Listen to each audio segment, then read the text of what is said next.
Good morning everyone, welcome back to a new blog. আজকে 25শে October 2025। এখন ঘড়িতে বাজছে সকাল 6টা আর আমরা এসে পৌঁছেছি বেনারস স্টেশনে। বেনারস স্টেশনে দিল্লি থেকে পৌঁছে গেছি। ট্রেন একদম ঠিক টাইমে এসছে। পিছনেই বেনারস স্টেশন দেখতে পাচ্ছে, লেখা আছে। এবার এইখান থেকে আমরা হোটেল অলরেডি বুক করে নিয়েছি, কিন্তু চেক ইন টাইম দিয়েছে 12টার সময়। তো তার জন্য একটু ভেবেছি ওয়েটিং রুমে ওয়েট করব, তারপর যাব। যাই হোক, আশা করি সবাই ভালো আছেন, সুস্থ আছেন আর সবাইকার কালী পুজো খুব ভালো কেটেছে। আমাদের তো লাগেজ অনেক হয়েছে, দেখাচ্ছি লাগেজ আরও বেড়েছে, অনেক কিছু জিনিস কেনাকাটি করা হয়েছে বলে। বেনারসটা আজকে আপনাদের ঘুরিয়ে দেখাবো কী কী ঘুরছি।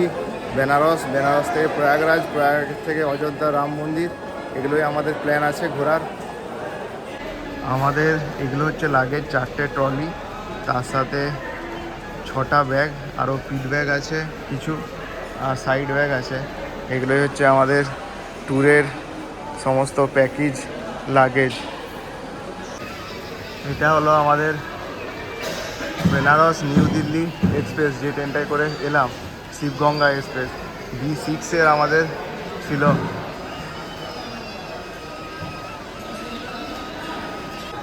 পিউ এখনও ঘুম ভাঙেনি, পিউ এখনও ঘুমোচ্ছে।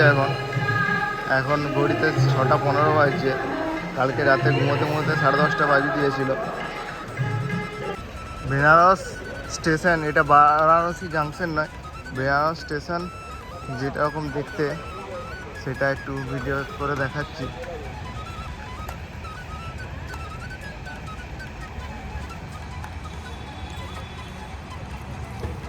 বেশ সাজানো গুছানো স্টেশনটা।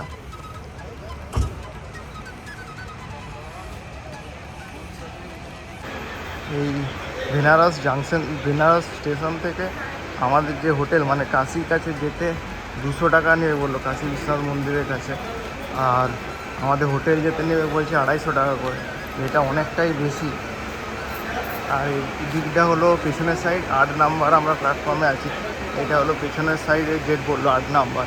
আমরা এরপর চলে যাব সামনের দিকে লাগেজ নিয়ে, যেটা সামনের দিক থেকে বললো যে কাছে হবে প্ল্যাটফর্ম, মানে বেরোনোটা। এখন আমরা 1 নম্বর প্ল্যাটফর্মের দিকে যাচ্ছি। 1 নম্বর প্ল্যাটফর্ম থেকে গিয়ে নিচে নেমে তারপর অটো রিক্সা ধরবো। আমরা রুম থেকে বেরিয়ে এখন ঘড়িতে বাজছে 8:30। একটু বেরিয়েছি, এখনও রুম আমরা পাইনি। চেক ইন সময় হচ্ছে 12টা, তাই একটু বেরোলাম ঘোরার জন্য। আর ঘুরেই ফার্স্টের যে এইটা আমাদের ভিউ, সেটাই আপনাদের দেখাচ্ছি। ফার্স্টে আমাদের কাছে এই ভিউটা দেখতে পেলাম, একদম গঙ্গা নদী। আর এটা হলো ঘাট, আমাদের কাছের সবচেয়ে ঘাট হলো এটাই, সবচেয়ে কাছের ঘাট। আর এতই গলি, অনেক গলি রাস্তা পেরিয়ে তারপর এলাম। দূর থেকে দেখতে পাচ্ছি, একটু কুয়াশার জন্য সেরকম অতটা ভালো করে দেখা যাচ্ছে না। দূর থেকে দেখলেই বোঝা যাচ্ছে গঙ্গার থেকে কী সুন্দর দেখতে লাগে জায়গাটা। বেনারসের যে গঙ্গা নদী বা বোটিং থেকে এইরকম ঘাটগুলো প্রত্যেকটা দেখতে লাগে, খুব সুন্দর দেখতে লাগে ঘাটগুলো চারিদিকটা। এইদিকে বোটিং করতে জিজ্ঞেস করলাম, বোটিং করতে প্রাইভেট হলে 2500 টাকা, নাহলে পার হেড 250 টাকা করে নেয় বোটিংয়ে। এই ঘাটটার নাম হলো চৌকি ঘাট। এরকম প্রচুর ঘাট আছে পরপর, যেগুলোর বিভিন্ন নাম থাকে। আমরা ঘাটে ঘাটে পাশ দিয়েই ঘুরছি, আর ঘুরতে ঘুরতে এবার যেখানে সন্ধে আরতি হয় সেই ঘাটের দিকেই যাচ্ছি। এইগুলো যে ঘাটের পাশে যে বিল্ডিংগুলো আছে, সেগুলো বোট থেকে দেখতে অসাধারণ লাগে, কিন্তু এখন তো খুব কাছে, তার জন্য অতটা ভালো করে বোঝা যাচ্ছে না। এখন রোদটা প্রচণ্ড গায়ে লাগছে, রোদ ভালোই দিয়েছে। আর একটু শীতকাল হলে, ঠান্ডা হলে বেশ ভালো, বেশ গরম করবে না, কিন্তু এখন বেশ গায়ে রোদটা লাগছে। যতটা পাচ্ছি ভিডিওতে আমি দেখাচ্ছি যে কেমন লাগছে ঘাটগুলো থেকে এই বিল্ডিংগুলো। এটাই দেখতে সবচেয়ে ভালো লাগে এখানে।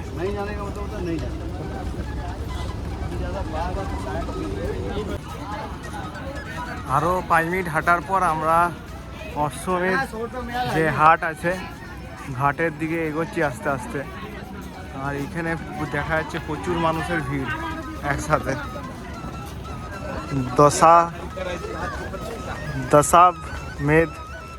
দশামেধ ঘাট এখানেই সন্ধ্যা আরতি হয়, এর আগেটায় দশামেধ ঘাটের।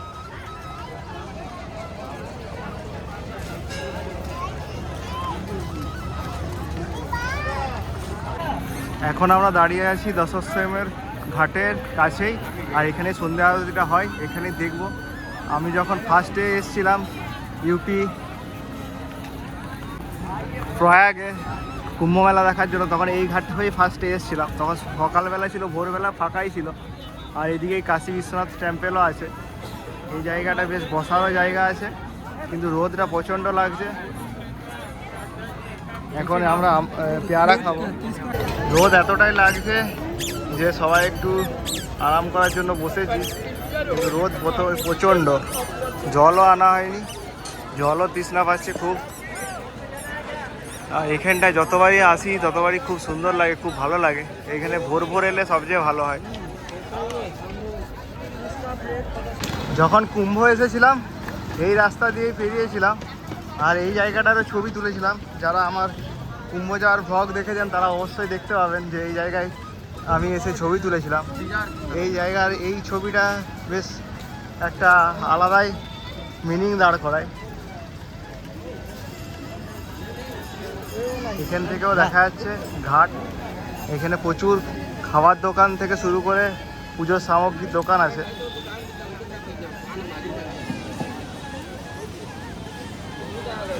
আর এখানে বলেছিলাম আগে যে সমস্ত যে বাড়িগুলো আছে বা দোকানগুলো আছে এই কালারের সমস্ত বাড়ি দোকান, কালারটা সেম।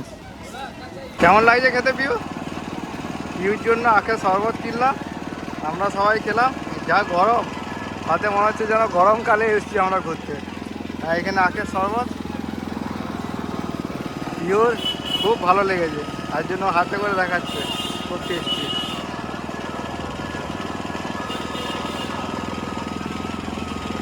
বেনারসে এলে ভান্ডারা অনেক জায়গায় বসে। এখানে যেমন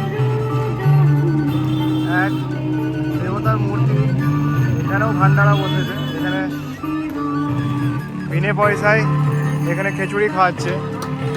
এরকম অনেক ভান্ডারা বসে এই বেনারসে।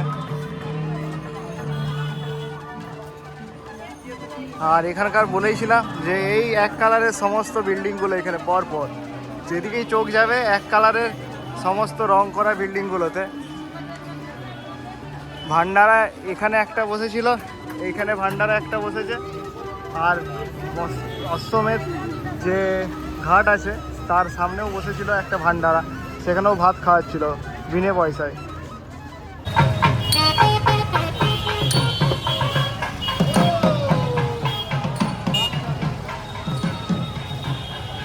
আমরা এখন এসেছি কাশী বিশ্বনাথ ধাম মন্দির। এটাই হলো কাশী বিশ্বনাথ ধাম মন্দির। এর ভেতরে যেতে গেলে লম্বা লাইন।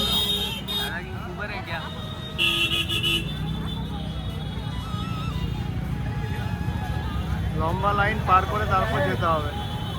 এটা হলো এদিকে দশমেধ ঘাট, এই পিছন দিকে ফিরে এলাম আমরা বিশ্বনাথ টেম্পল। আর এই চার মাথা যে মোড় আছে এখান থেকেই আমরা চলে যাব আমাদের হরিশ্চন্দ্র ঘাটের দিকে, আমাদের হোটেলের কাছে। এইদিকে প্রচুর লোকের ভিড় এখানে। এই চৌমাথা মোড় থেকেই বিভিন্ন দিকে যাওয়া যায়।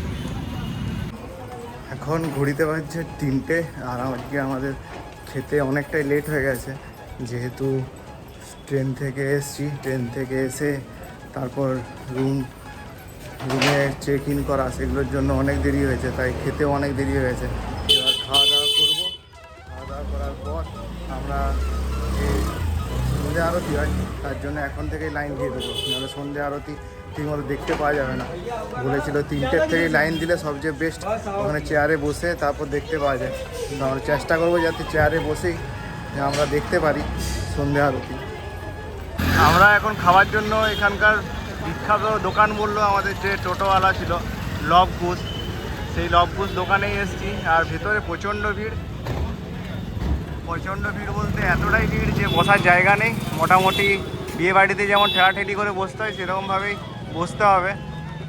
তারপর চলে যাবো গঙ্গা আরতি দেখার জন্য। খাবারে অর্ডার দেওয়া হয়েছে হাফ শাহী পনির, তার সাথে রুমালি রুটি। এখন আমরা এসেছি একটা বেনারসি শাড়ির দোকানে। বেনারসে তো বেনারসি শাড়ি বিখ্যাত, তার জন্য এসেছি এখানে। হোলসেল মার্কেট বললো, তো দেখা যাক কীরকম কী দামের হয়। প্রচুর শাড়ি আছে এখানে, সব ফেলা আছে শাড়ি, প্রচুর শাড়ি এখানে। এই শাড়ি দেখছে দীপ, এখন দেখা যাক কি পছন্দ হয়। একটা কিনবে বলেছিল শাড়ি। পিউ এখানে এসে যেন এটা খেলার মাঠ পেয়েছে, একদম সব শাড়ির ওপর শুধু ঝাঁপাচ্ছে একবার করে। এই এই এই ঝাঁপালো একবার, এরকম ঝাঁপাচ্ছে আর শুয়ে যাচ্ছে। এখানে খেলা পেয়েছে এখানে, যা দুষ্টুমি শুরু করেছে। এমনিতেই ওকে নিয়ে তো আমরা হাইরান এই ঘুরতে এসে। इसी के दिखा रहे हैं हम आपको, उसी का ही दिखा रहे हैं। ये अभी कच्चा है, ये रेडी है। वो अभी अनपॉलिश है, ये पॉलिश है। अच्छा ठीक है, ये आप कैरी कर सकती है, वो पहनेंगे फूल जाएगा। अच्छा अच्छा।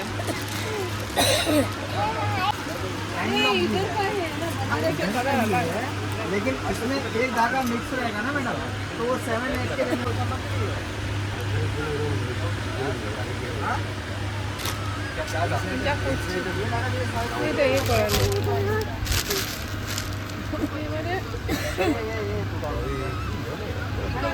এত দুষ্টুমি করছে, ওর মায়ের কাছে মার খায় মনে হচ্ছে। শাড়িগুলোর উপর 14 বার শুয়ে যাচ্ছে শুধু।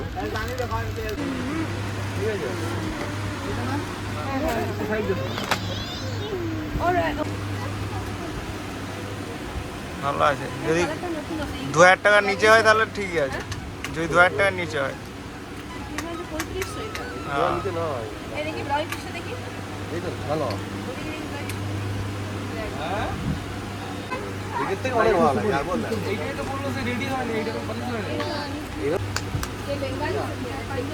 কুর্তা কুর্তা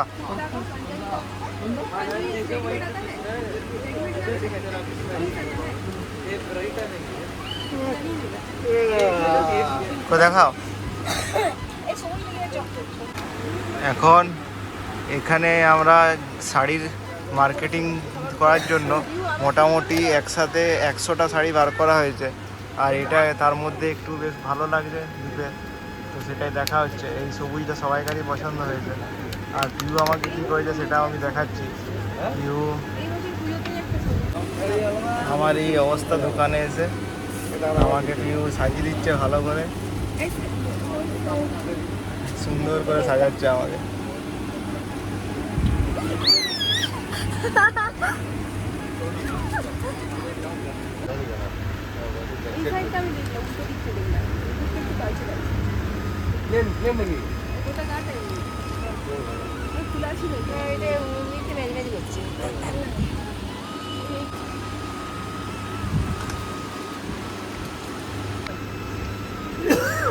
দেখি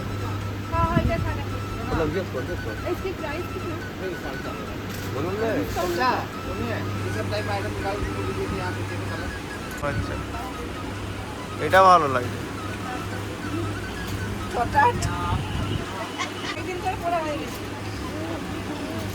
ঘোরাও ঘোরাও ঘোরাও ভালো করে। হ্যাঁ, তাহলে দামটা আরো বাড়িয়ে দিবে। এইটা ভালো লাগছে। আর নালে এইটা নালে এইটা নেন, এইটা। করে দেখি তাহলে এর কালারের মধ্যে, রানী কালারের মধ্যে আরো দেখতে পারো।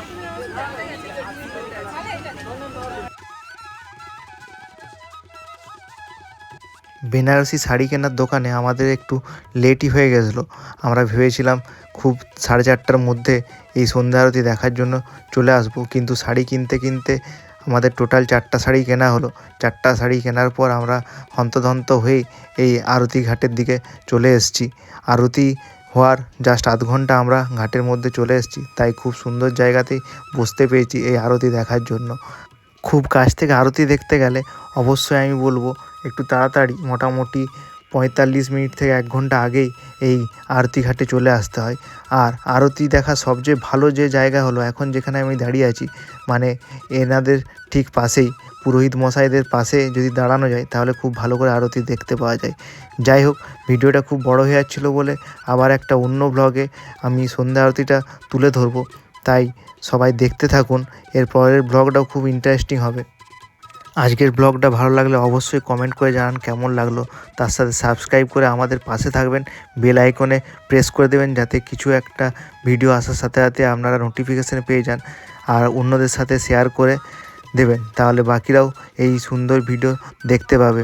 আজকের মতো এখানেই ভিডিওটা শেষ করলাম। সবাই ভালো থাকবেন, সুস্থ থাকবেন। টাটা বন্ধুরা।